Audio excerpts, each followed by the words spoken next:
There is a place on Earth where fire refuses to die. A place so cold, so hostile, that almost nothing should survive.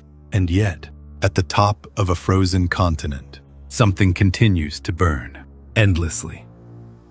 This is Mount Erebus, the southernmost active volcano on Earth, located in Antarctica. This mountain rises above a landscape of ice and silence. Temperatures here can drop below -40 degrees. Winds can reach extreme speeds. Everything about this place feels lifeless, but at its summit, there is something alive. A lake of fire. Deep inside the crater, molten lava churns continuously, glowing, moving, breathing. It doesn't freeze. It doesn't stop. It simply exists. Mount Erebus is one of the very few volcanoes on Earth that contains a permanent lava lake. Most volcanoes erupt and then fall silent. But Erebus is different. It never truly rests. The lava is always active. Gas rises from deep within the Earth, forming massive bubbles. And when those bubbles reach the surface, they explode violently, sending molten rock high into the air. These explosions are unpredictable, sudden, dangerous. Scientists call them Strombolian eruptions.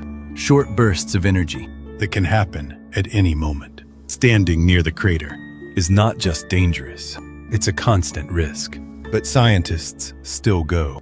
They travel across one of the most extreme environments on Earth to study this volcano.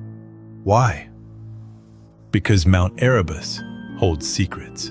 The lava here is unusual. It contains rare minerals that are not commonly found in other volcanoes. Studying it helps scientists understand how magma forms deep within the Earth and how gases move beneath the surface. But reaching the summit is a challenge on its own. The journey is long, remote, isolated.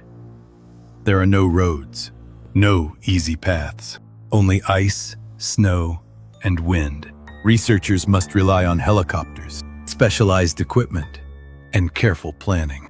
Even then, conditions can change instantly. Storms can appear without warning. Temperatures can drop rapidly. Visibility can disappear in seconds. It's not just difficult, it's dangerous. And yet, they go anyway. Because what exists at the top is unlike anything else on Earth. Imagine standing at the edge of the crater. Below you, a glowing lake of molten rock. Above you, a sky filled with ice and cloud. Around you, nothing but frozen emptiness. Fire and ice, side by side. It feels impossible, like something that shouldn't exist, but it does.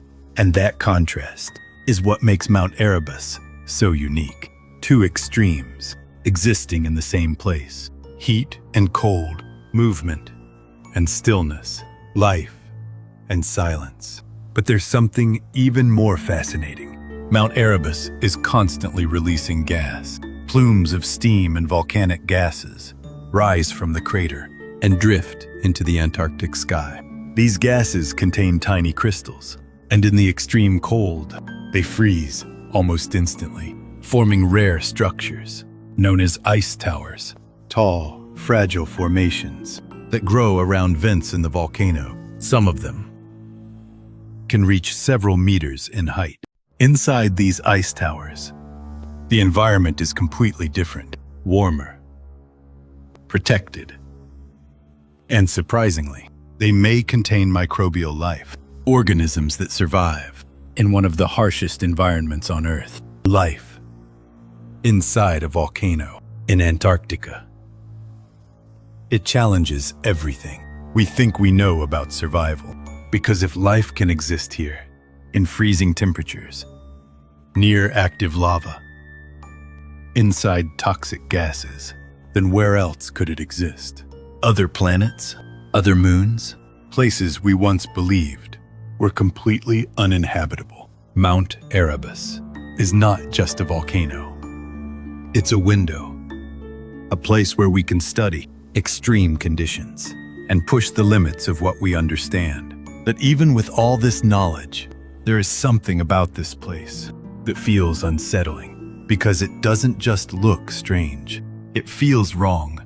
A burning crater in the middle of a frozen world, a place where fire refuses to be extinguished. And maybe that's what makes it so powerful, because it reminds us that Earth is not simple, not predictable, not fully understood. Beneath the surface, there are forces constantly at work, forces that create, forces that destroy, and sometimes forces that do both at the same time. Mount Erebus continues to burn, day after day, year after year, unchanging, relentless, a constant presence in a world of ice. And as long as it exists, it will continue to raise one question: how can something so hot survive in the coldest place on Earth? And maybe the answer is simple: because the Earth itself is still alive, still moving, still burning from within. And sometimes that fire finds a way to reach the surface, even in the coldest place on the planet.